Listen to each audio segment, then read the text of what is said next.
आप एलिमेंट का ये जो है लॉन्ग क्वेश्चंस का पहला क्वेश्चन है, how can you locate an element in periodic table. यानी पीरियोडिक टेबल में आप एक एलिमेंट की जो लोकेशन है उसको कैसे मालूम कर सकते हैं। अब इसके अलावा कहता है identify the following elements in periodic table. Periodic table में दर्ज जो एलिमेंट्स हैं उनकी लोकेशन मालूम करें। अब सबसे पहले यहाँ पर दिया एलुमिनियम 13, सिलिकॉन 14 और फ्लोरीन 9। तो हम सबसे पहले लिखते हैं पहले क्वेश्चन का आंसर कि पीरियोडिक टेबल में हम किसी भी एलिमेंट का जो लोकेशन है उसको मालूम कर सकते हैं दो तरह से। एक उसका period number, we can locate the period by counting the number of shells या एनर्जी लेवल्स। किसी भी एलिमेंट के जो है शेल्स कितने हैं, उन शेल्स के नंबर से हमें उसका पीरियड नंबर पता चला, उसका पीरियड नंबर हमें पता चल जाता है, ठीक है कि नहीं है। और दूसरा ग्रुप नंबर है, group number we can find the number of group of element by counting the total number of valence electrons. यानी लास्ट शेल में कितने इलेक्ट्रॉन्स होंगे, उन इलेक्ट्रॉन्स को गिनकर हम किसी भी एलिमेंट का जो है वो ग्रुप नंबर मालूम कर सकते हैं। अब यहाँ पर एल्यूमिनियम 13 दिया हुआ है।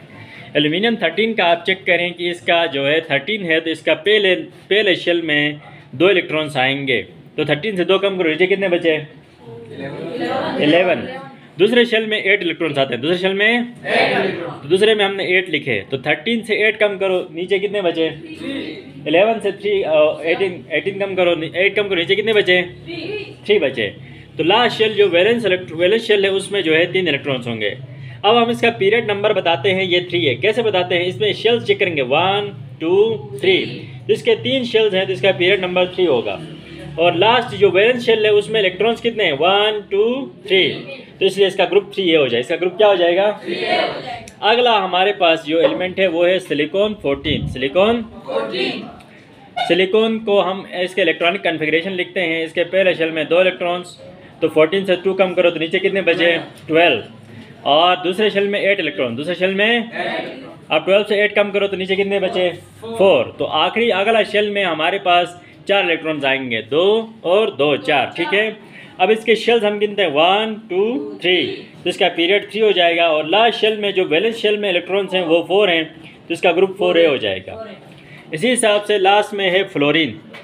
फ्लोरीन जो है इसका एटॉमिक नंबर है 9, इसका एटॉमिक नंबर कितना है 9। अब इसका जो इलेक्ट्रॉनिक कन्फिगरेशन हम लिखते हैं तो 9 से पहले शेल में 2 इलेक्ट्रॉन, तो नीचे 7 बचे, तो अगले शेल में 8 होते हैं, इसके पास 7 हैं, तो इसके शेल्स जो है वो 2 हैं, तो इसका पीरियड नंबर 2 हो गया। और इसके लास्ट शेल में जो है इलेक्ट्रॉन 7 हैं, तो यह ग्रुप 7 में आ गया। ग्रुप 7 को और क्या कहते हैं, हेलोजेंस भी कहते हैं। क्या कहते हैं, justify that properties of metals make it suitable for making many objects or its parts, explain with 3 examples। यानी कि आप ये बयान करो, कहता है कि जो मेटल्स की प्रॉपर्टीज़ हैं वो इसको कोई भी चीज़ बनाने में मदद करते हैं, कोई भी चीज़ बनाने में। इसका आंसर बुक के पेज नंबर 72 में, बुक के पेज नंबर 72 में इसकी जो है ना इसका आंसर है। देखें, मैनी पोर्ट्स एंड ये यहाँ से लिखें, the properties of metals make it suitable for making many elements and its parts.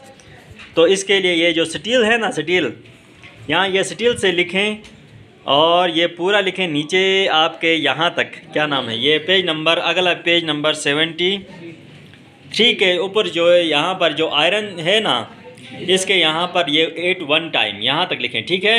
समझ में आ गया।